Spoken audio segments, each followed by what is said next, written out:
guys, what's up guys? So nang labata og mga trapo sa ato ang mga puppies guys kay kada adlaw jud ko galaba og trapo guys kay para dili lang sa guys para humot ang akong mga puppies. Dayon ang surroundings pod nga akong ibutangan is dili pud sa baho. So dinhi ko galaba sa suba guys kay para dili kalas og tubig. Then isa pa pod perti man pud tamang labad diri guys, oh. So diri mangita pa jud taglabad guys ganahan na dinhi.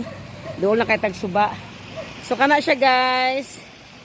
So ugma mang laban na pud ko guys kay sige man ako pulihan ang ilahang mga hanig para dili man sila pwede guys nga dili na to kuanan kanang pulihan kay magkabakterya nga to mga puppies guys. So mo ni siya dinhi guys. Oh. Ni baha atong miaging adlaw guys. So manang nindot kay mong laba. So, na ni siya ang suba guys, dako na kayo.